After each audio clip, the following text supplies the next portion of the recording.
공안검사 출신으로 오랫동안의 대공 업무를 통한 공산주의 실제를 파악하게 된 고영주 변호사가 2019년 3월 2일 LA 한인사회를 위한 강연회에서 지금 남한의 현실이 공산화되어 가는 데 우려를 표명하며 남한의 공산주의 실체를 파헤쳤다. 문재인은 공산주의자라고 주장하며 돌풍을 일으킨 공안검사 출신의 고영주 변호사는 특히 집권당인 더불어민주당이 자유민주주의라는 헌법조항에서 자유를 삭제하려는 것은 바로 남한의 공산화와 직결될 수 있는 엄청난 사건이라고 지적했다. 이날 강연 내용이다. 작년에 민주당에서 헌법 개정하려고 했던 얘기를 알고 계시나요?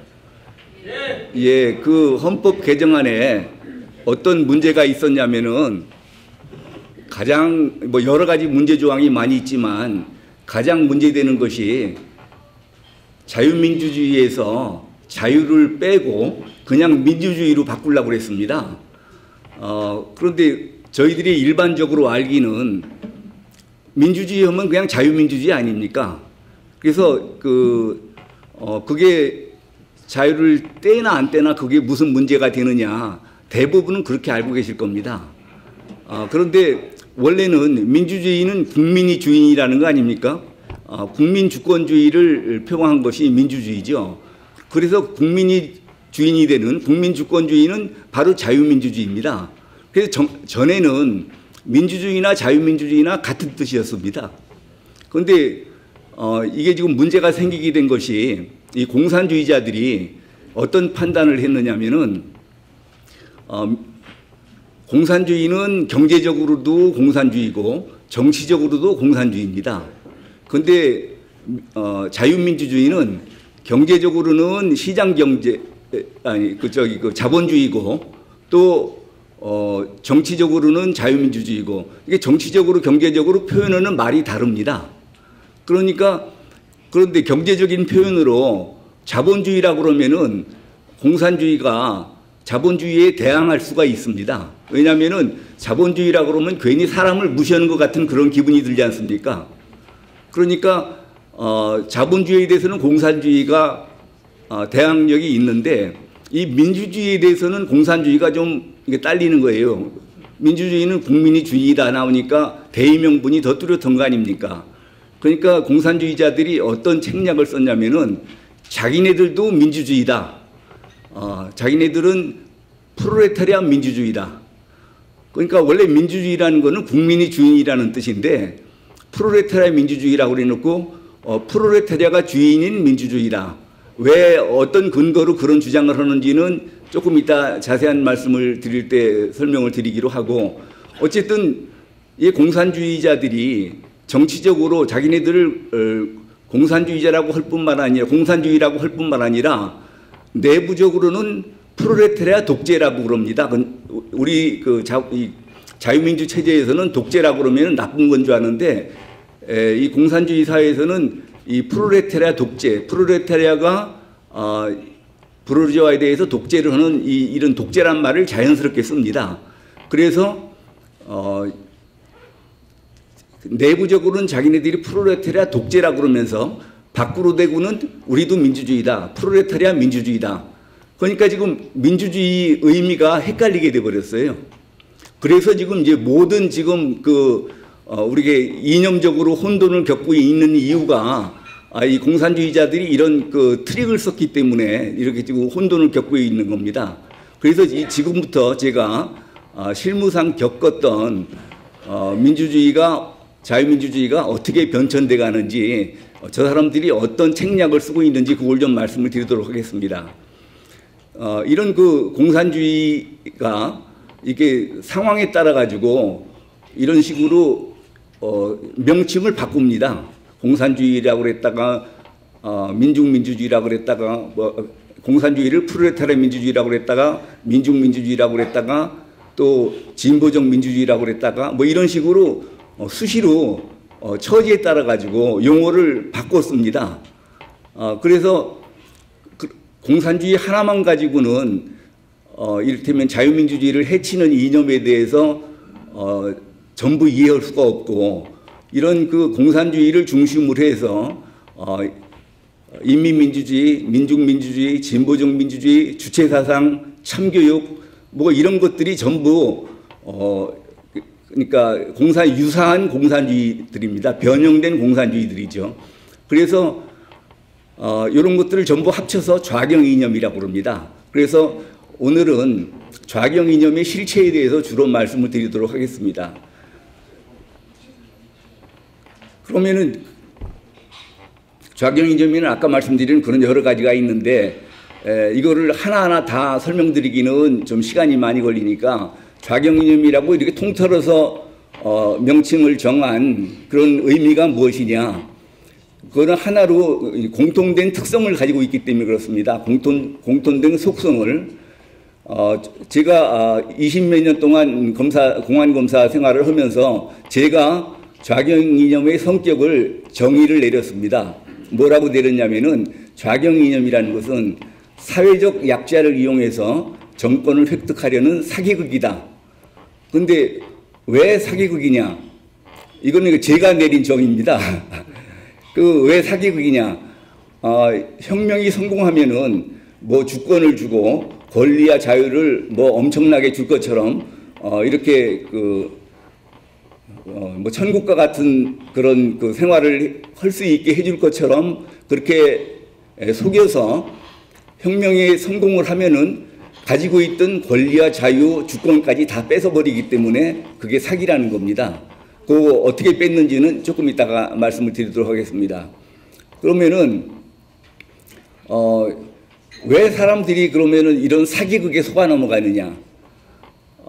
이 사기 수법이 기기묘묘하기 때문에 그렇습니다.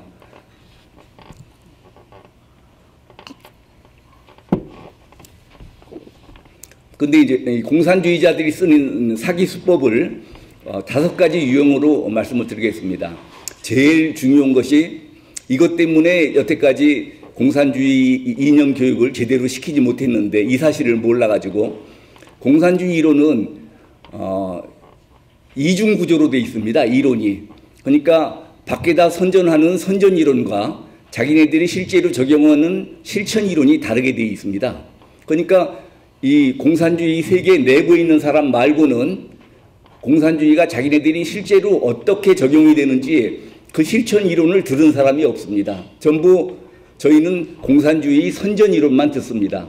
선전 이론이라는 게 노동자 농민이 주인이 되는 나라다. 노동자 농민이 주권을 갖고 있다. 능력에 따라 일하고 필요에 따라 분배한다. 뭐 계급이 없는 사회다. 이런 식으로 지상 천국인 것 같은 그런 그 선전 이론만 듣고 있습니다. 그런데 실천 이론은 이제 이게 조금 내용이 중요하기 때문에 일단 사기 수법에만 이런 그 선전 이론과 실천 이론의 이중 구조로 되어 있다라는 것만 먼저 말씀을 드리고 나중에 그 선전 이론과 실천 이론이 어떻게 다른지는 조금 이따가 설명을 드리도록 하겠습니다. 두 번째 방법이 뭐냐? 용어 혼란 전술을 씁니다. 아까 말씀드린 것처럼 공산주의라고 했다가 프롤레타리아 민주주의라고 했다가 뭐 민중민주주의라고 했다가 이렇게 용어를 바꿔가는 것을 보셨지 않습니까? 이것뿐만이 아니고 거의 대부분의 용어가 공산주의자들이 쓰는 용어와 우리가 쓰는 용어는 그 의미가 다릅니다. 저 사람들이 필요할 때 그런 용어의 정의를 다르게 내립니다. 예를 들어서 민족이라고 그러면은 저희는 한 결의를 생각하지 않습니까? 근데 저 사람들이 민족이라고 그러면은 거기에 무슨 뜻이 포함되어 있냐면은 주한미군 철수라는 주장이 포함되어 있습니다.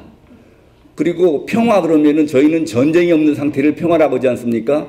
그런데 저 사람들은 평화는 온 세상이 공산화된 상태가 평화입니다.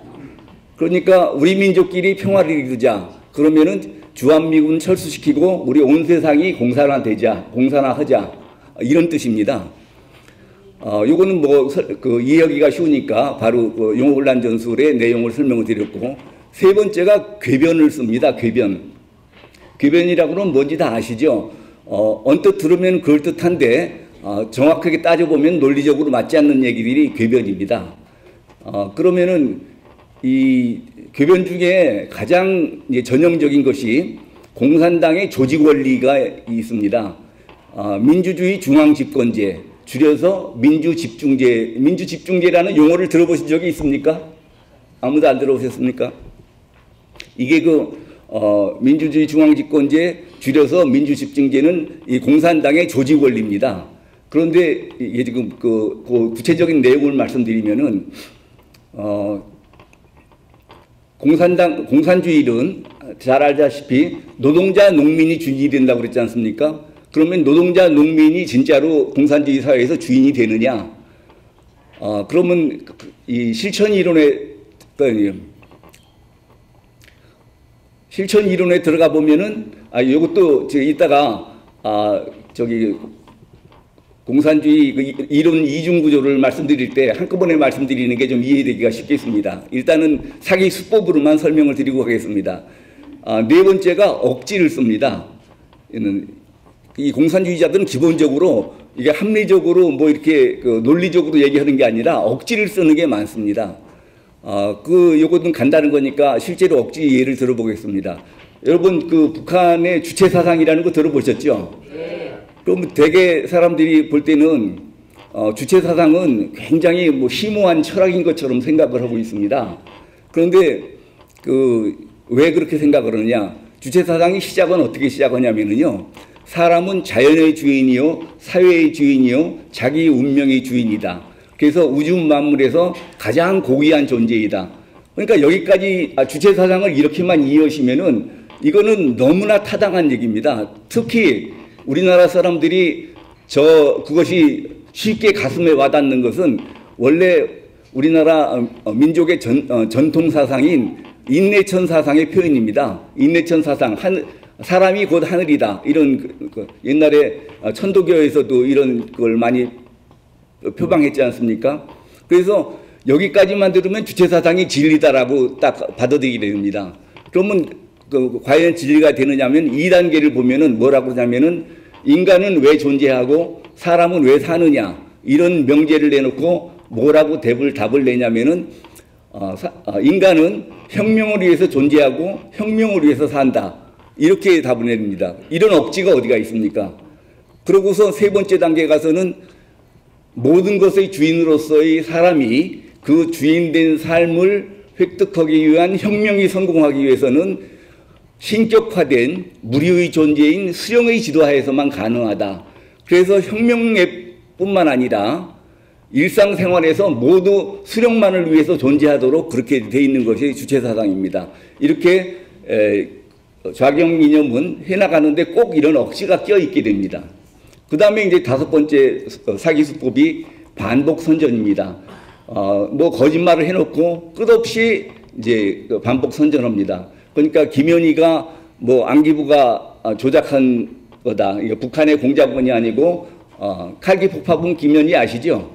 그거를 뭐 안기부에서 지금 조작했다고 그러지 않습니까? 그런 식으로 엉터리 없는 얘기를 해놓고서 그걸 계속 반복하면은 듣는 사람이 처음에는 에이 무슨 저런 소리를 하냐 그러다가 10번 듣고 20번 들으면 저게 정말인가 이렇게 믿게 되는 겁니다. 이게 공산주의가 이제 속이는 사기 수법이죠. 그래서 이렇게 5가지 사기 수법을 적절히 혼합해서 쓰면은 속아 넘어가지 않는 사람이 없습니다. 머리가 좋거나 뭐 학력이 높거나 뭐 많이 배웠거나 상관없이 속아 넘어가게 돼 있습니다.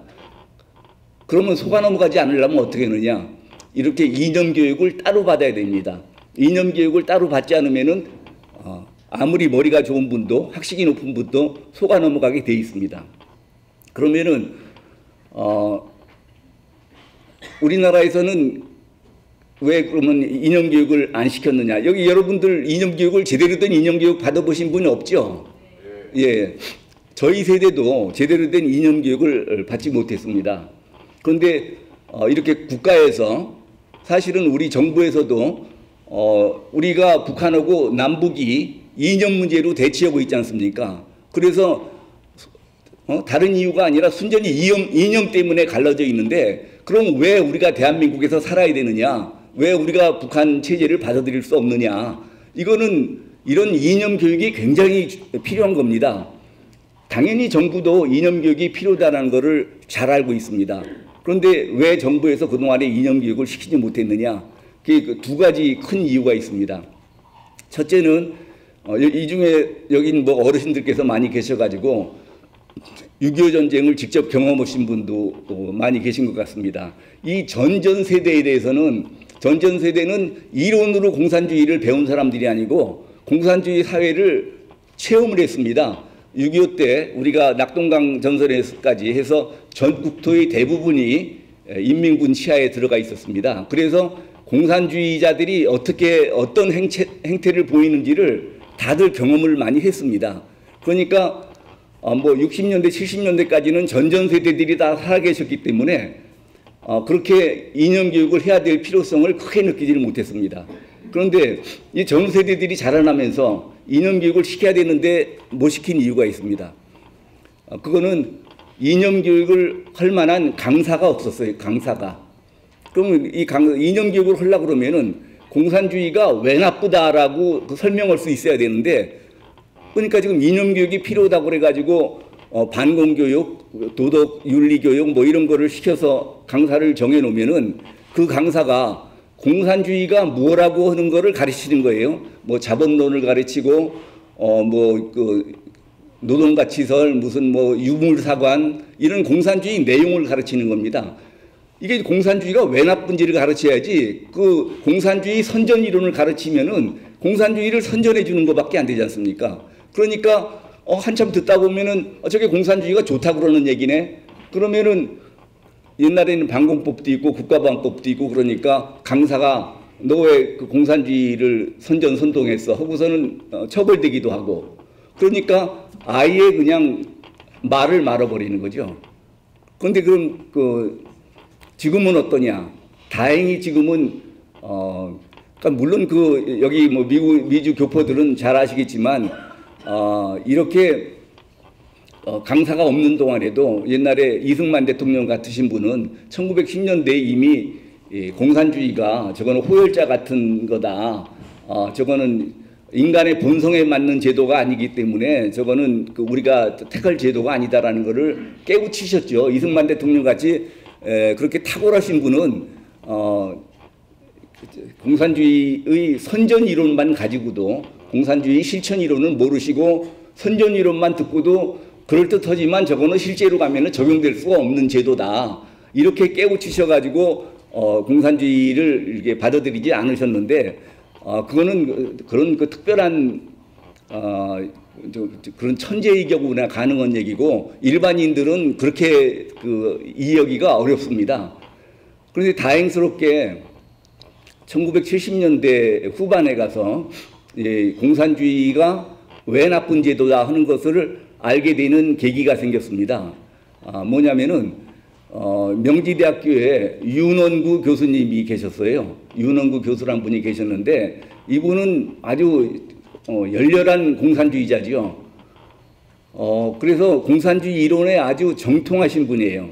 그래서 뭐 학교에서 공산주의 이론도 가르치기도 하고 그랬는데 1970년대 후반에 가면서 이분이 공산주의 이념에 대해서 회의를 갖기 시작했어요. 왜 회의를 갖게 됐느냐? 자기는 공산주의 이론이 굉장히 좋다고 그러고 생각하고 평생을 공부를 해왔는데 1970년대 후반에 가서 전 세계를 보니까 공산화된 나라들이 어디 자기 이론대로 무슨 뭐 노동자 농민이 주인이 되고 노동자 농민이 무슨 뭐 권리가 보장되고 그런 것이 아니라 소련을 봐도 그렇고 중공을 봐도 그렇고 쿠바를 봐도 그렇고 북한을 봐도 그렇고 모든 공산주의 국가가 하나같이 전부 수령 1인 독재 체제로 돼 있는 거예요. 그러니까 지금 대부분의 사람들은 공산주의 이론을 잘 모르니까 그냥 공산주의 이론은 굉장히 심오한 이론이다. 우리가 이해하기가 좀 어려운 이론이다. 그렇지만 어쨌든 간에 공산주의는 이론은 좋은데 현실에 그렇게 미치지 못해서 저렇게 변형적으로 수령 1인 독재 체제가 돼 있다라고 그렇게 생각하고 넘어가는데, 이 윤원구 교수는 공산주의 이론에 정통하신 분이기 때문에 그렇게 생각을 안 했어요. 세상에 그런 말이 어디가 있느냐. 이론이 좋으면은 결과가 좋아야지 어떻게 이론은 좋은데 하나같이 저 모양이냐. 이거는 공산주의 이론에 뭔가가 비밀이 있는 것 같다. 그래가지고서는 이분이 그 당시 이제 공산주의 종주국인 소련의 정치학교 가서 경제학교 가서 이런 걸 가지고서는 연구를 시작을 했습니다. 그래서 연구를 해가지고 밝혀낸 내용이 바로 공산주의 이론은 이게 이론이 이중구조로 돼 있다. 자기네들이 쓰는 실천 이론과 밖에다가 알리는 밖에다 선전하는 선전 이론이 다르다라는 거를 알게 됐습니다. 그래서 제가 이제 이게 어떻게 다른지를 말씀드리겠습니다. 아까 말씀드린 것처럼 공산주의 선전 이론이라고 그러면 저희들이 알고 있기는 공산주의는 노동자 농민이 주인이 되는 사회다. 노동자 농민이 주권을 가지고 있는 사회다. 또 능력에 따라 일하고 필요에 따라 분배한다. 계급이 없는 사회다. 뭐 이런 얘기만 저희들은 다 알고 있죠. 그런데 그 중에서도 젊은 청년 학생들한테 결정적인 영향을 끼친 그런 선전 이론이 있습니다. 그게 뭐냐면은 자기네들이 정치적으로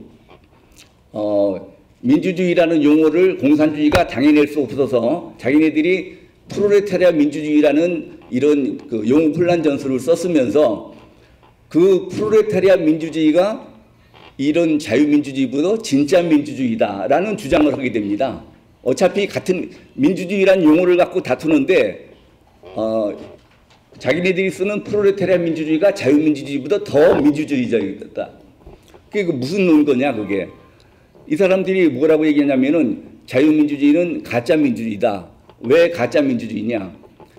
자유민주주의에서는 국민이 주인이라고 그러는데 어떻게 전 국민이 다 주인이 될 수 있느냐. 이게 그 주인이 있으면 종이 있고 지배자가 있으면 피지배자가 있는 거지 어떻게 전 국민이 다 주인이 된다는 말이냐. 이거는 말만 전 국민이 주인이 된다고 해놓고 실제로는 소수의 부르주아가 다수의 프롤레타리아에 대해서 독재를 하는 부르주아가 프롤레타리아 독재로는 부르주아 독재, 부르주아가 주인인 부르주아 민주주의다. 그래서 어차피 어느 계급이 다른 계급에 대해서 독재를 해야 된다 그러면은 소수의 부르주아가 다수인 프롤레타리아에 대해서 독재를 하는 것보다는 다수인 프롤레타리아가 소수인 부르주아에 대해서 독재하는 것이 더 민주주의적이다. 그러면은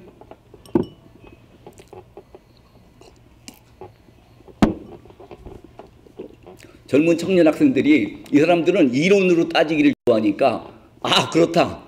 그렇구나. 그래가지고 이제 이게 공산주의 이론이 옳구나. 우리가 저런 이론을 모르고 있었구나. 그래가지고 이제 공산주의 이론에 빠지게 되는 거죠. 그런데 그러면은 실제로 그러냐? 그럼 실천 이론을 보니까 뭐라고 돼 있냐면은 우선 계급 간의 권력을 나눠 가질 수 없다. 농민에게는 권력을 나눠주지 말라. 이렇게 돼 있어요.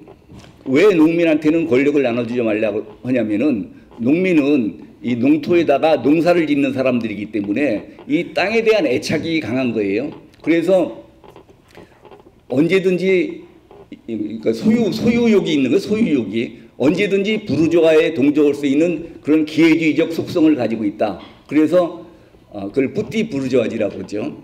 그래서 농민에게는 절대로 권력을 나눠주지 말라. 그러면은 전에는 전 국민 중에서 노동자보다 농민이 수가 훨씬 많았잖아요.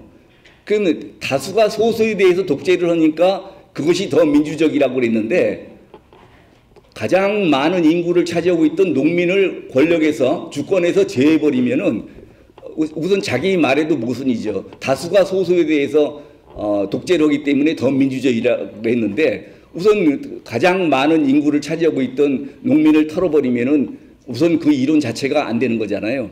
거기다가 그러면은 노동자들은 정말로 주인이 될 수 있느냐? 이 사람들이 아까 얘기했던 그 궤변이라고 그러는 민주주의 중앙집권제, 민주집중제 이론을 씁니다. 그래서 몇 천만이 되는 노동자들이 어떻게 효율적이고 단일한 주권을 행사할 수 있느냐? 효율적이고 동일한 주권을 행사하려고 그러면은 이 노동자의 주권을 공산당에게 위임해야 된다. 이렇게. 그러면은 노동자가 주권자라고 그랬다가 그 주권을 공산당한테 줘버리면은 이제 노동자는 주권자가 아닌 거예요. 그러면은 이 주권이라는 거는 절대적인 권력이기 때문에 이 공산당의 명령에 대해서 종전의 주권자였던 노동자들도 절대적으로 복종을 해야 됩니다. 주권의 명령에 대해서 반항하고 이의를 제기하는 건 없습니다.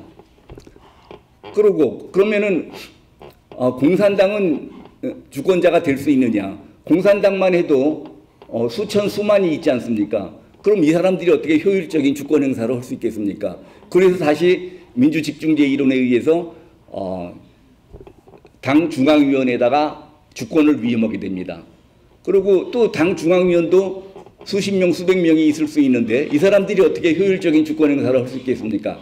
그래서 다시 당 정치국에다가 주권을 위임하게 됩니다.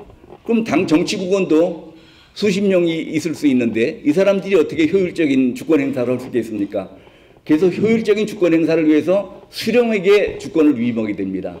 그래서 공산주의 국가는 주권자는 수령 하나만 있습니다. 그 밑에는 아무도 주권을 가진 사람이 없어요.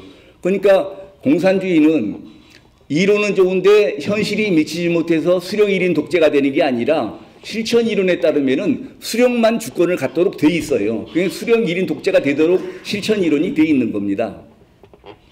그래서 이제 공산주의 이론이, 공산주의 이념이 왜 나쁘다라는 것을 설명할 수 있게 됐는데 이걸 윤원구 교수님이 이거 공산주의 이론을 설명해 달라고 그러면은 20시간은 들어야 자기 말을 이해할 수 있으니까 20시간을 주면은 강의를 해주겠다.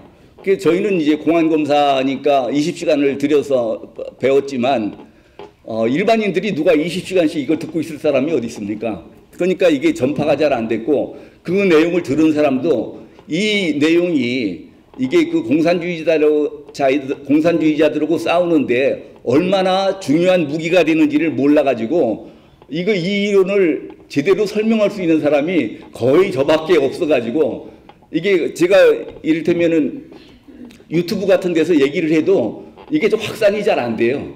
직접 본 사람이 조금 알아듣다가 뭐 말고 그렇게 되는데 그러면은 공산주의 이념을 그러면 우리나라 학생들이 어떻게 해서 공산주의 이론을 우리나라 학생들이 갑자기 그렇게 많이 받아들이게 됐느냐. 우리나라는 아까 말씀드린 것처럼 전전세대는 1950년대부터 공산주의를 몸으로 체험했기 때문에 공산주의자가 얼마나 참 나쁜지 상종할 수 없는 인간들인지 공산주의자는 제도가 얼마나 나쁜 제도인지를 대개 다 아는데 1980년 그래서 이제 공산주의 이론에 속아 넘어가지 않았죠. 그러니까 자기는 공산주의가 나쁜 걸 뻔히 아는데 공산주의 이론이 옳다고 뭐라고 떠들어대면은 자기가 이론적으로 반박은 못해도 이 사람들은 자기네들이 체험한 게 있으니까 이게 내가 그거는 이론적으로는 반박 못해도 하여튼 이건 안 맞는 게 틀림없으니까 말이 많으면 빨갱이야. 빨갱이한테는 몽둥이가 약이야. 이렇게 하고서는 이렇게 하고 50년대, 60년대, 70년대를 넘어간 겁니다. 그런데 이제 80년대 되고 그러니까 이제 젊은 사람들이 공산주의 이론에 빠지기 시작하는 거예요. 그래서 왜 그렇게 이제 80년대 들어가지고 우리나라 젊은 대학생들이 공산주의 이론에 심취하게 됐냐면은 80년도에 이제 5.18 사태가 터지고 나서 국가보위 입법회의, 국보위가 이제 나와서 전권을 행사하고 또 대통령 선출 제도를 통일주체 국민회의라는 걸 선출해가지고 간접제로 대의원들을 모아가지고 장충체육관에서 모아서 간접 투표를 했지 않습니까? 그러니까 이 군사정부에 대해서 막 그 학생들이 이런 막 혐오감을 가지고 있다가 또 이게 지금 몇 년 하고서 몇 년 후에는 가를 수 있다라고 개선될 수 있다라고 생각하면 좀 난데 이거는 통일주체 국민회의에서 그런 식으로 간선제로 하면은 이게 절대로 정권 교체라는 게 될 수 없겠다 생각을 해서 엄청난 좌절감을 느끼고 있었던 겁니다. 그러니까 이런 게 자유민주주의라고 그러면은 도대체 자유민주주의가 무슨 의미가 있느냐. 그렇게 회의를 느끼고 있을 때 이제 좌익 세력들이 공산주의자들이 달라붙는 겁니다. 너희들 말이 맞다. 이거는 현 체제하에서는 절대로 정권 교체가 불가능하다. 그러면 어떻게 해야 정권 교체가 가능하냐? 그건 공산혁명에 의해서만 가능하다. 그러니까 그 당시에 학생들은 이를테면 전두환 정부, 권위주의 정부를 갈아치울 수만 있으면은 악마한테 혼이라도 팔 수 있다라는 생각들을 가지고 있을 때였기 때문에 막 급속하게 이게 공산주의에 이제 물들게 됩니다. 그런데 이제 그래도 어떻게 그렇게 80년대 들어서면서 전국 대학가에서 일제히 친북 반미 좌경 의식화 학습이 벌어지는데, 그래서 제가 이제 80년도에 제가 공안검사가 돼가지고 붙잡혀온 학생들한테 물어봤어요. 저희도 반정부 투쟁을 했었죠. 저도 대학교 3학년 때 삼성개헌 반대 데모를 하다가 붙잡혀가가지고 청량리 경찰서에서 하루 자고 학생처장님이 오셔서 사정해가지고 끌어내고 그렇게 했지만, 그때는 삼성개헌을 반대한다든지 뭐를 반대한다든지 이런 게 있었는데 80년대 들어오면서는 완전히 이거는 이념적으로 이건 자유민주 체제를 부정하는 식으로 나가니까, 그래서 어떻게 이렇게 대학가에서 일제히 의식학습을 하게 됐느냐 물어보니까 학생이 그래요. 분화로드 운동을 본따서 그러는 겁니다. 그래요. 그래서 그러면 분화로드 운동이 뭐냐면은 러시아 말로 민중 속으로 하는 뜻입니다. 민중 속으로. 그런데 우리 다 세계사 시간에 배우셨죠? 분화로드 운동이 뭐냐면 조금 설명을 해드리면은 1870년대 러시아 지식인들이, 그 당시에 러시아에서는 공산주의 이론이 풍미하고 있었어요. 지식인들 간에. 그래서 러시아 지식인들도 우리도 저렇게 좋은, 그 당시에는 이게 공산주의가 이렇게 이중구조로 이론이 이중구조로 돼 있는 걸 모르고 그냥 환상으로 전부 다 지식인들이 공산주의는 좋은 제도라고 생각을 하고 있었기 때문에 우리도 하루빨리 공산주의 사회가 됐으면 좋겠다라고 러시아 지식인들이 생각을 하고 있는데, 공산주의 이론에 의하면은 유물사관이죠. 유물사관에 의하면은 공산주의 사회는 자본주의 사회가 고도로 발전해서 자체 모순에 의해서 붕괴되고 그 다음에 공산주의 사회가 온다, 이렇게 이제 돼 있는데, 러시아 지식인들이 생각하기에 지금 러시아는 그 당시 농노 시대입니다. 짜르한 농노 시대인데 그건 대부분이 농민이고 노동자 계급은 제대로 형성도 안 돼 있죠. 그런데 언제 러시아가 자본주의 사회가 돼가지고 자본주의 사회가 고도로 발전해서 자체 모순에 의해서 붕괴되고 그걸 기다릴 수가 없잖아요. 그러니까 그러면은 이런 미개한 농노 사회에서 바로 공산주의 사회로 갈 수 없을까라고 이제 고민을 하다가 연구를 해본 결과, 노동자를 이용할 게 아니라 농민을 이용해서 공산혁명을 해야 되겠다. 그래갖고 러시아 지식인 1000여 명이 러시아 각 지역 농촌으로 흩어져 가지고 농민들을 상대로 의식학습을 시작한 겁니다. 그래서 결국은 짜르 시대에 이런 공산혁명을 하자고 그러는 거는 반역행위니까 대부분이 다 붙잡혀서 처형되고 그랬지만, 그때 의식학습을 시킨 것이 결국은 40여 년 만인 1917년에 러시아 볼셰비키 혁명이 성공해서 러시아가 공산주의 사회가 소련으로 된 거 아닙니까?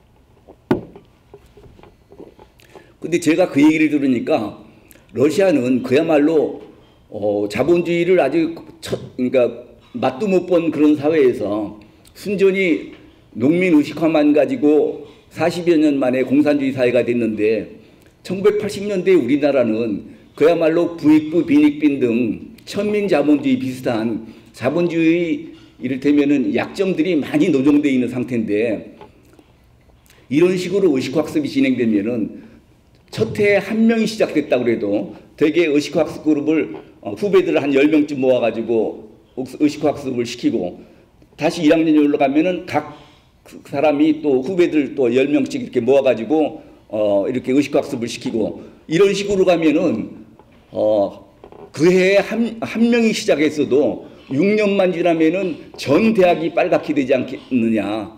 왜냐하면 10의 6승이 100만 아닙니까? 대학생이 통틀어서 100만인데 이러면 100만 학도가 이게 좌경 의식화되는 건 순식간이고 이러면은 그야말로 우리나라가 공산화되는 것도 그야말로 정말 시간 문제다라고 생각을 해가지고 모골이 송연했던 적이 있는데 제가 그 후로 공안 업무를 전담하게 되면서 이제 그 국정원에서 그 당시에는 안기부죠. 안기부에서 입수한 이제 그 북한의 전략 전술을 모아놓은 책이 있습니다. 주체 사상에 기초한 남조선 혁명과 조국 통일을 이론하는 이런 그 책이 있는데 1975년대 이제 그 김일성 출판사에서 출판된 책인데 그거를 보게 됐더니 거기에는 이미 1975년에 이미 김일성이가 남한 인민들을 의식화시키라고 김일성이 그게 이제 교시가 거기 있었습니다. 그러니까 우리나라 대학생들은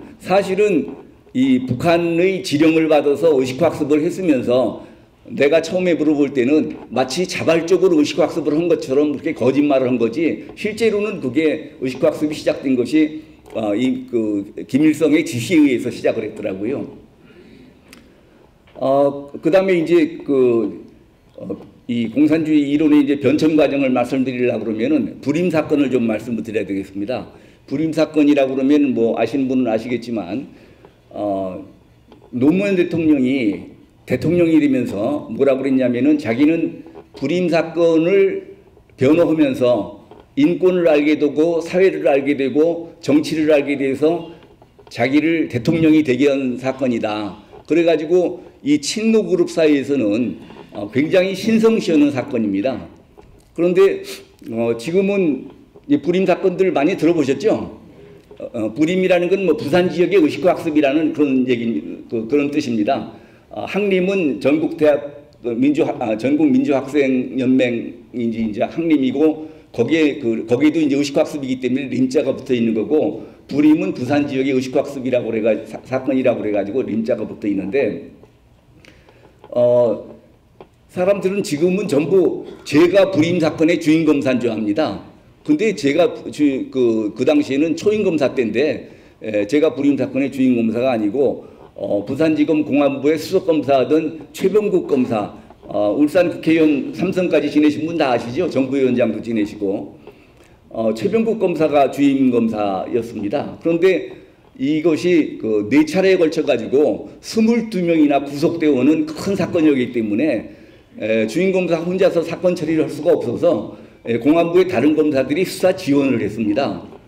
그런데 그러니까 저는 제가 불임 사건을 수사했다고 말을 안 하면은 아무도 제가 그 불임 사건하고 관련 있는 걸 모릅니다. 근데 왜 제가 그 불임 사건의 주인 검사처럼 됐냐면은 노무현 대통령이 돼가지고 마치 크게 인권 운동을 한 것처럼 또 무슨 그 민주화 운동을 한 것처럼 이렇게 얘기를 해서 제가 아니다. 그거는 민주화 운동이 아니고 공산주의 운동이었다.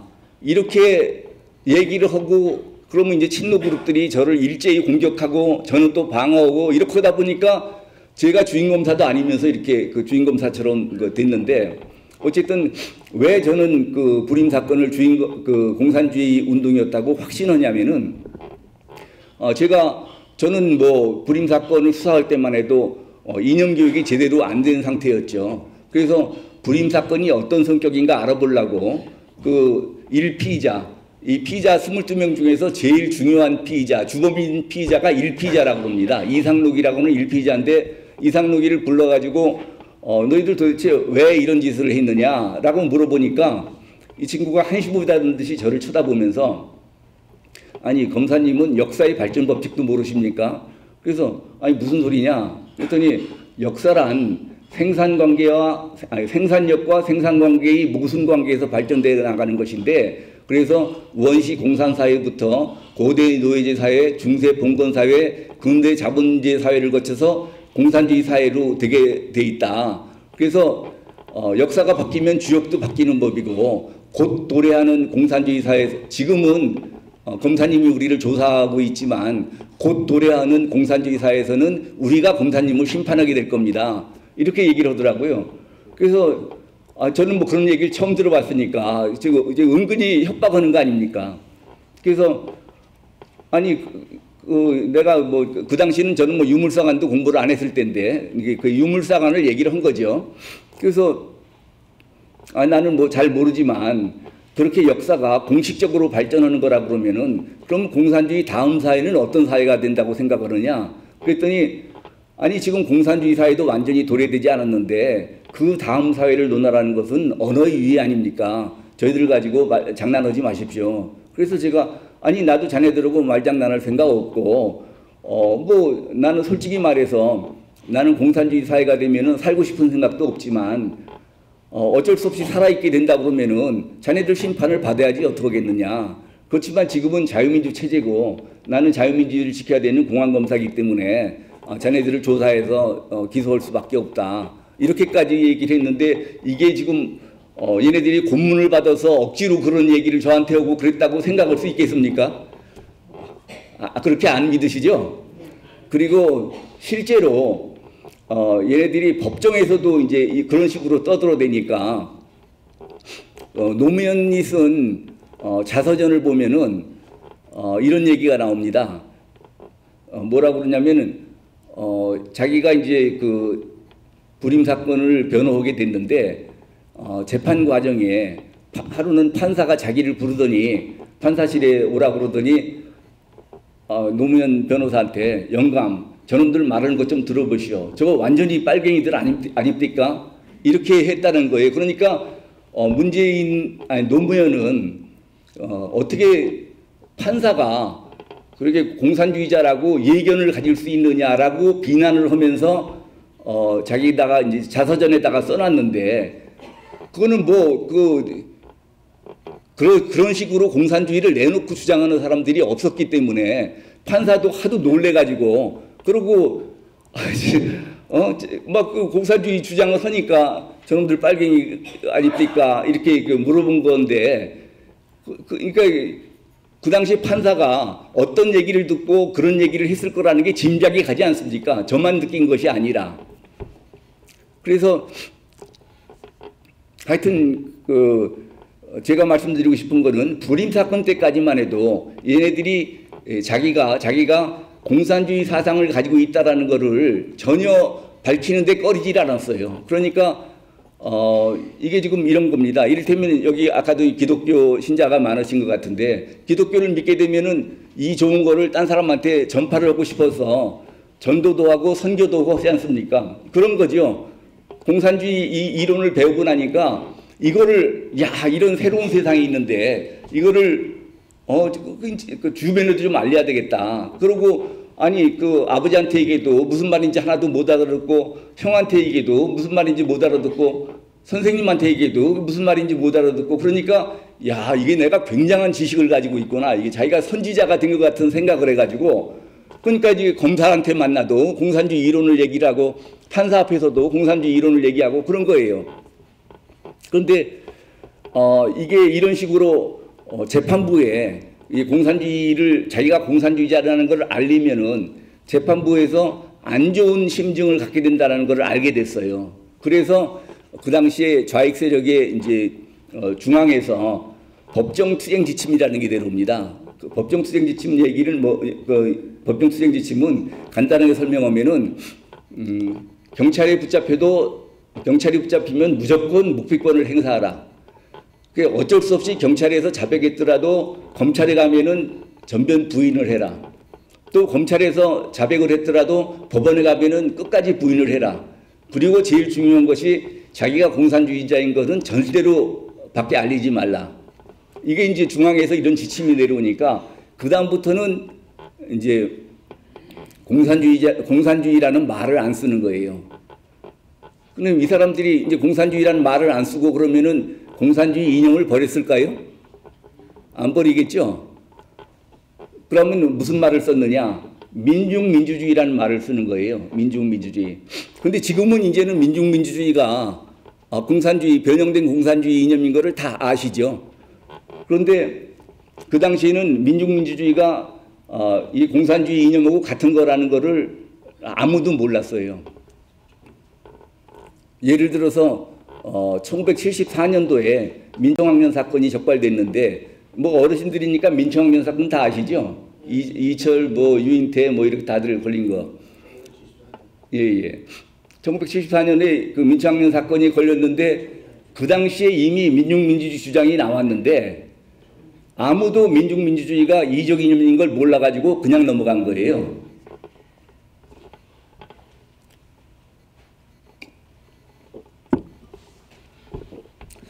저는 공안검사를 하면서 어느 날부터 이제 공산주의 주장하는 사람이 싹 사라졌는데 뭐 민중민주주의라는 말이 계속 나오는 거예요. 그래서 이게 민중민주주의라는 게 어떻게 북한의 인민민주주의하고 어감이 비슷하고 그래서 너희들 지금 인민민주주의하고 같은 거 아니냐. 그러면 뭐 검사님 또 용공 조작하려고 그러십니까? 또 용공 조작 얘기는 따로 또 다른 사연이 있지만 지금 그것까지 하기에는 시간이 너무 부족해서 그러니까 또 이게 찔끔해가지고서는 이제 그거를 불문에 붙이고 그랬었는데 제가 서울지검에 와서 1985년에 첩보가 들어왔어요. 고대에서 화염병 시위를 준비하고 있다. 그래서 제가 압수수색 영장을 발부받아가지고 경찰관한테 주어서 그거를 학생회관을 압수수색 해오라고 시켰습니다. 그랬더니 경찰관이 가서 시위용품만 압수해온 것이 아니라 거기 교지 학생회관에 있던 일보전진이라는 고대 교지를 싹 쓸어왔어요. 그 교지까지. 원래는 그거는 시위용품도 아니고 내가 화염병 시위 준비한 사람을 기소하는데 뭐 별 필요한 자료도 아니기 때문에 사실은 볼 필요가 없지만 아까 말씀드린 것처럼 저는 이념 교육이 전혀 안 된 상태에서 학생들을 공안 수사를 하다 보니까 학생들보다는 제가 더 많이 알아야 될 것 같아가지고 학생들이 읽는 책들은 제가 다 읽어봤습니다. 그래서 이 책에는 뭐가 써있나 하고서는 그 책을 봤더니 거기에 눈이 번쩍 뜨는 내용이 있었어요. 제목이 이철 의원의 발언과 민중민주주의 이렇게 돼 있었습니다. 그래서 야 이게 뭐냐 하고서는 봤더니 그 안에 소제목으로 민중민주주의란 무엇이냐. 그래서 제가 얼마나 참 이게 궁금했던 건데 그게 잘 됐다고서는 보니까 뭐라고 되어 있냐면은 시작이 이렇게 됩니다.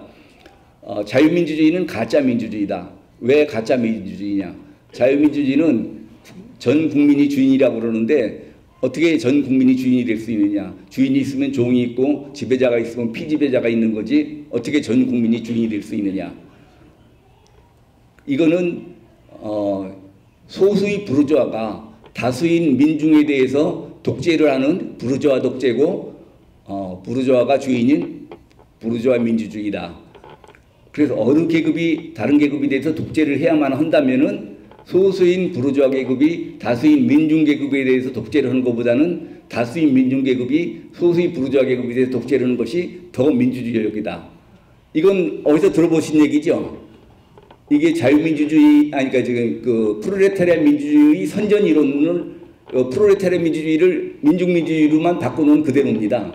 그래서 제가 이 민중민주주의라는 거는 이게 프롤레타리아 민주주의 변형이다. 공산주의 변형이다. 이렇게 하고 더군다나 제가 기소할 수 있다고 유죄를 받을 수 있다고 자신한 것이 시작을 자유민주주의는 가짜민주주의다 하고 시작을 하니까 이거는 내가 받을 수 있겠다 싶어서 고대 그 저자하고 그 일보전진 그 챕터를 쓴 저자하고 학술부장하고 두 사람을 국가보안법 위반으로 인지해서 구속하겠다고 대검에다가 품신을 했습니다. 중요한 사건은 대검 공안부의 사전 승인을 받고 이게 처리를 해야 됩니다. 그랬더니 대검 공안부에서 난리가 난 거예요. 도대체 검찰에서 국가보안법 위반 사건을 인지한 사례가 없고 더군다나 상대방이 일반인도 아니고 고대 학생 2명을 고대 학생회 간부 2명을 구속하겠다 그러니까 이게 뭐 그 대검에서 난리가 난 거예요. 그래서 그 당시 대검 공안부장께서 좀 올라와 보라고 그래서 이제 제가 불려 올라갔죠. 그 당시 이제 대검 공안부장이 최상엽 공안부장이라고 나중에 장관도 하셨죠. 이분은 평생을 공안만 하신 분이에요. 난파 간첩 이 전통적인 공산주의 이론 뭐 이런 거에 대해서는 아주 뭐 통달하신 분인데 이렇게 변형된 공산주의 이론에 대해서는 한 번도 경험을 못 하신 분이에요. 그러니까 저한테 대번에 하시는 말씀이 아니 민중이 주인이라는 나라를 만들겠다는데 뭐가 잘못이냐? 왜 아무 죄도 없는 사람을 처벌하려고 그러느냐? 그래서 이제 아까 말씀처럼 이게 그 사실은 이게 이제 변형된 공산주의 이론이다. 그게 이제 설명을 드리고 한 2시간 동안 뭐 이 얘기 저 얘기하면서 이제 같이 저녁 때 하다가 나중에 조금 납득이 되셨는지 아유 잘 모르겠으니까 네 멋대로 한번 해보라고. 그래서 제가 이제 간신히 허락을 받아가지고 그 2명을 구속 기소해서 그것이 유죄 판결로 확정되면서 이제 민중민주주의가 이적 이념으로 이제 확정이 됐습니다. 그러면은 이제 민중민주주의가 이적 이념으로 확정된 다음에는 이제 민중민주주의란 말도 안 쓰죠. 그러면은 이 사람들이 민중민주주의, 공산주의 이념을 포기했겠습니까? 포기 안 하죠. 그러면 그 다음에는 무슨 용어를 쓰고 나올까요? 저도 굉장히 궁금했었습니다. 그런데 우연하게 2011년 여름에 국민행동본부의 서정갑 본부장하고 조갑제닷컴의 조갑제 대표하고 셋이서 식사를 할 기회가 있었는데 점심을 먹는데 이 두 분들이 좀 굉장히 흥분해서 들어오셨어요. 그러더니 저한테 하시는 말씀이 아니 지금 민주노동당 좀 하는 것 좀 보라고. 이게 완전히 북한 조선노동당하고 똑같은 짓을 하고 있는데 어떻게 저런 정당이 우리나라의 정당으로 존재할 수 있느냐. 저것 좀 어떻게 해산할 수 없습니까? 저한테 물어보시더라고요. 그래서 제가 아이고 알겠습니다. 제가 한번 해보겠습니다. 그리고 사무실에 돌아와가지고 민주노동당 강령을 찾아보니까 거기에 어떤 내용이 있냐면은 민중이 주인이 되는 사회를 만들자, 민중 주권을 확보하자 이런 얘기가 나와요. 그러면 이게 민중민주주의 내용 아닙니까? 그런데 민중민주주의라는 말은 하나도 없고 뭐라고 써 있냐면은 진보적 민주주의라고 써 있어요. 진보적 민주주의. 그래서 요것들이 용어를 민중민주주의를 진보적 민주주의로 바꿨고 진보적 민주주의 내용은 민중민주주의 내용을 그대로 쓰고 있는 거예요. 그런데 이거는 다른 사람들이 그걸 보면은 이게 왜 위헌인지를 알 수가 없어요. 왜냐하면 저는 이를테면은 제가 민중민주주의가 이적 이념인 거를 제가 밝혀낸 사람이고 국가보안법이라든지 헌법이라든지 제가 북한의 대남 전략전술이라든지 이런 걸 다 아는 제가 보니까 이게 문제가 되는 거지. 일반인들이 보면은 아까 그 대검 공안부장 말씀하신 것처럼 민중이 주인이 되는 나라를 만들겠다는데 뭐가 잘못이냐 그냥 이러고 넘어가는 거죠. 그래서 제가 이거는 이제 위헌정당이 되겠다. 그런데 위헌정당이 되려고 그러면은 그냥 헌법에 위반된다고 위헌정당이 되는 게 아니라 헌법 중에서 민주적 기본 질서에 위반되는 내용이 그러니까 목적이나 행태가 목적이나 활동이 민주적 기본 질서에 위반돼야만 위헌정당이 됩니다. 그러면은 내 생각에는 분명히 저거는 국민주권주의 반하고 자유민주주의에 반하니까 이거 민주적 기본 질서에 반한다고 생각을 했는데 그래도 이제 민주적 기본 질서에 반한다고 하려고 그러면은 실제 무슨 증거가 있어야 될 거 아닙니까? 아니 그래서 헌법재판소에서는 민주적 기본 질서에 대해서 어떻게 정의하고 있나 하고 헌법재판소 결정 예를 찾아보니까 뭐 정당제도, 뭐 상권분리, 무슨 뭐 사법부 독립, 뭐 여러 가지 쭉 시장경제 쭉 나오는데 국민주권주의가 안 나와 있는 거예요. 그런데 그러면은 저 혼자 생각으로 이거는 민주적 기본 질서에 위반됐다고 생각하는 거지 뭐 명확한 근거가 없잖아요. 그래서 되게 이제 우리나라 이제 판결이라든지 이런 걸 보면은 되게 독일, 미국 이런 데에 판결을 많이 참고해서 이제 판결을 쓰거든요. 그래서 이미 그 당시에 우리나라에서는 정당 해산 제도가 지금 정당 해산되는 사례가 처음이지만 서독에서는 1956년에 이미 공산당이 해산된 적이 있고 그렇기 때문에 서독 연방헌법재판소에서는 어떻게 정의를 했나 하고서 제가 서독 연방헌법재판소 결정예를 보니까 거기는 제일 처음에 민주적 기본 질서의 제일 첫 번째에 국민주권주의가 들어있더라고요. 그러니까 여러분들 참고로 아셔야 되는 것이 이 법적으로 볼 때 자유민주주의와 자유민주주의가 아닌 것의 차이는 뭐냐면은 국민주권을 인정하느냐 안 하느냐가 차이입니다. 그러니까 국민주권을 조금이라도 부정하면은 그건 자유민주주의에 반하는 거죠. 그건 민주적 기본 질서에 반하는 겁니다. 그런데 가만히 생각을 해보니까 결국은 이런 원리를 이 국민주권이라는 것이 자유민주주의와 이런 공산주의 이념을 구별하는 가장 중요한 준거가 된다라는 것을 헌법재판관들이 모르고 있었던 거예요. 그러니까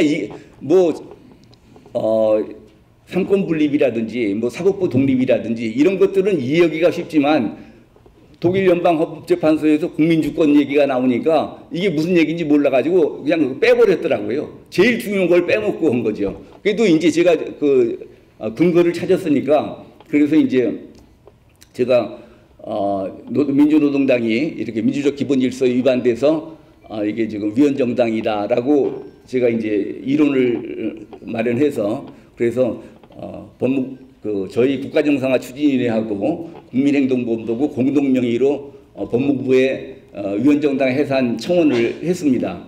왜 우리가 직접 심판을 제기하지 않고 청원을 했느냐? 이건 위헌정당 해산 심판 청구는 정부만이 할 수 있습니다. 정부만이. 일반 사회단체는 헌법재판소에다 그런 제소를 못하게 돼 있어요. 그러니까 정부에다가 그걸 좀 해달라고 이제 우리가 청원을 하는 거죠. 그런데 우리가 그게 8, 9월쯤에 제가 그 청원을 했는데 12월쯤 가가지고 민주노동당이 다른 당하고 합치고 가지고 통합진보당이 되어버렸어요. 그러니까 민주노동당이 당이 없어졌잖아요. 그러니까 우리가 낸 위헌정당 해산 심판 청구는 필요가 없어진 거죠. 그래서 그냥 고생만 하고 끝났나 보다 그랬더니 그 다음에 보니까 통합진보당이 하는 일도 목적이나 행태가 활동 상황이 민주노동당하고 똑같더라고요. 그래서 2012년 5월에 다시 거기다 통합진보당의 그 후에 행적까지 보태가지고 그 이론에다가 그래가지고서는 다시 위헌정당 해산 심판 청원을 했습니다. 그랬더니 이명박 정부 내내 결국은 아무 데서도 그걸 들은 척을 안 했어요. 그래가지고 이제 맥이 빠져 있다가 2013년도에 이제 박근혜 대통령이 들어와서 다시 또 이제 보태가지고 청원을 또 했죠. 그러니까 세 번을 청원을 한 거예요. 그랬더니 이제 박근혜 대통령에서는 이제 이게 큰 문제라는 걸 알아가지고 그래서 이제 법무부에 지시를 해서 통합진보당에 대해서 위헌정당 해산심판 청구를 정부 명의로 했고 1년 후에 2014년 12월 19일 날 통합진보당이 해산이 되게 됐죠. 감사합니다.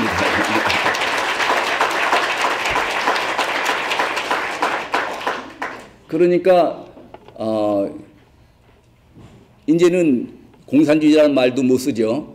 민중민주주의라는 말도 못 쓰죠. 그 다음에 진보적 민주주의라는 말도 이제 못 쓰게 됐잖아요. 민중주권을 그냥 내놓고 주장할 수도 없게 됐고 그러면은 이 사람들이 공산주의 이념을 포기했을까요?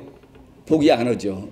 그래서 사실은 그걸 하고 나서 다음에는 어떤 꼼수를 쓸까 하고 굉장히 궁금해서 쳐다보고 있었어요. 그랬더니 작년에 헌법 개정안이 나왔지 않습니까? 헌법 개정안이 자유민주주의에서 자유를 빼고 민주주의만 하는 거예요. 그러니까 그러면은 아까 말씀드린 것처럼 민주주의가 자유민주주의지 뭐냐 하면은 이게 무슨 말인지 전혀 모르는 거예요. 여태까지 이제 제 말씀을 들으면은 지금 저 사람이 헌법에서 쓰려고 그러는 민주주의라는 것이 결국은 공산주의, 민중민주주의, 진보적 민주주의 그거를 민주주의라는 말로 바꿔서 쓰려고 그러는 거구나 하고 이제 짐작이 되시죠. 그런데 이것이 또 독자적으로 이렇게 민주주의로 바꿀 생각을 한 것도 아니에요. 우리나라 이 좌익들의 전략 전술을 보면은 거의 전부가 다 북한에서 지시하는 대로 따라갑니다. 2012년도인가요? 북한 노동당 규약을 개정하면서 12년인가요? 10년인가요? 2006년인가요? 2009년. 그 노동당 규약을 개정하면서 종전에 말하던 민족해방 인민민주주의 혁명을 인민을 떼고 민족해방 민주주의 혁명으로 바꿨어요. 왜냐하면은 민족해방 인민민주주의 혁명이라고 그러면은 우리나라 사람이 들으면은 이거 북한의 전략전술이다라고 금방 알게 되잖아요. 그러니까 우리 대한민국 사람들이 거부감을 안 일으키도록 하기 위해서 민족해방 민주주의 혁명으로 바꿨어요. 그러니까 인민민주주의를 그냥 민주주의로 바꾼 겁니다. 그러니까 지금 헌법 개정에서 자유민주주의를 민주주의로 바꾸면은 자유민주주의를 인민민주주의로 바꾸는 거나 마찬가지입니다. 많은 사람들이 자유민주주의를 민주주의로 바꾸면은 그러면은 그 민주주의 안에는 자유민주주의도 들어갈 수 있지 않느냐라고 생각하는데 그건 법률 해석적으로도 안 됩니다. 왜냐하면은 자유민주주의가 잘못됐다고 그래가지고 자유를 뗐는데 그 민주주의에 자유민주주의가 들어갈 수가 없죠. 그거는 바로 인민민주주의, 공산주의가 되는 겁니다.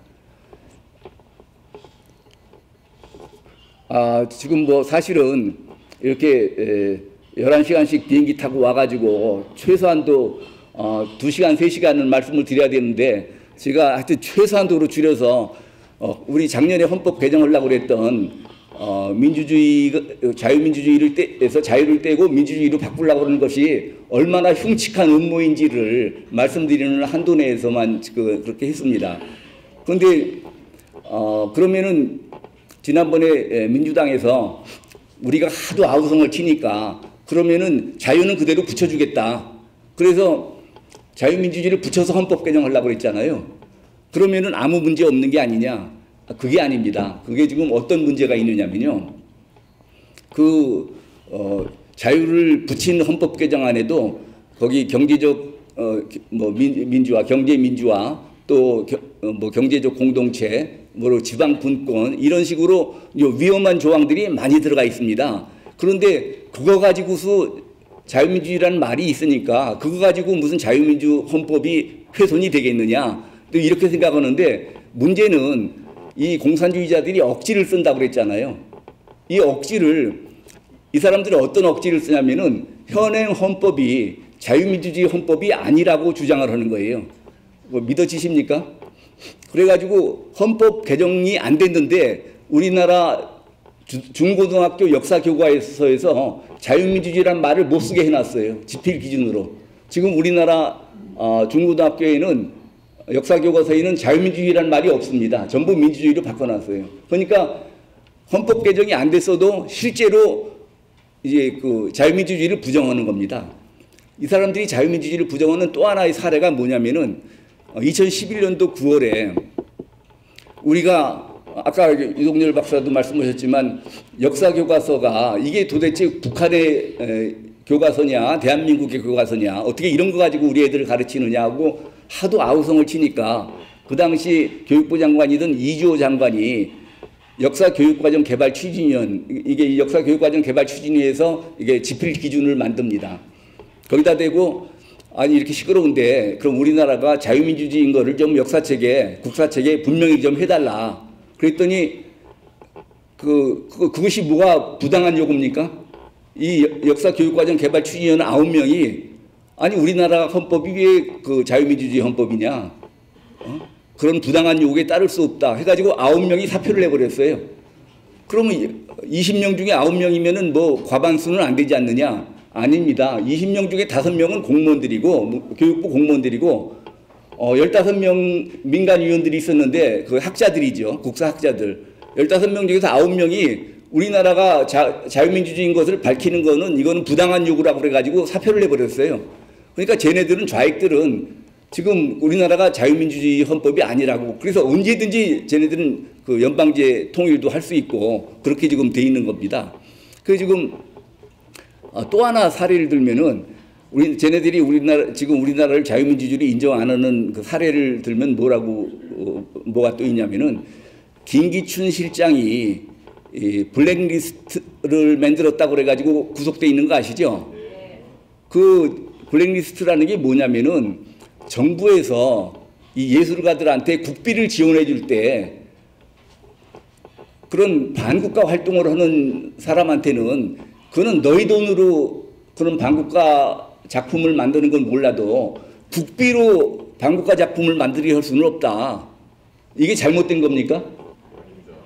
이게 자유민주 체제에서는 전 공무원이 자유민주 체제를 지켜야 될 의무가 있어요. 그러니까 자유민주 체제를 해치는 그런 작품 활동을 못하게 하는 거는 못하게까지는 안 해도 그걸 그렇게 만들려고 국비를 안 주는 건 너무나 당연한 겁니다.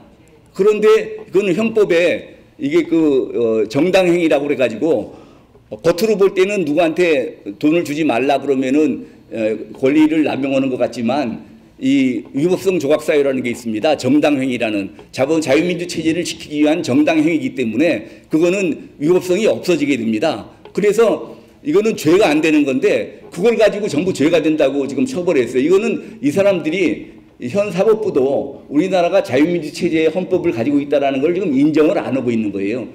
그래서 하여튼 이 상태에서 우리가 어떻게든지 나라를 지키려고 싸우는데 거기다가 조금이라도 헌법 개정이라도 된다고 그러면은 저것들한테 완전히 내놓고 인민민주주의 헌법이 됐다고 주장할 그런 근거를 만들어주기 때문에 이건 절대로 지금 헌법 개정을 허락해서는 안 됩니다.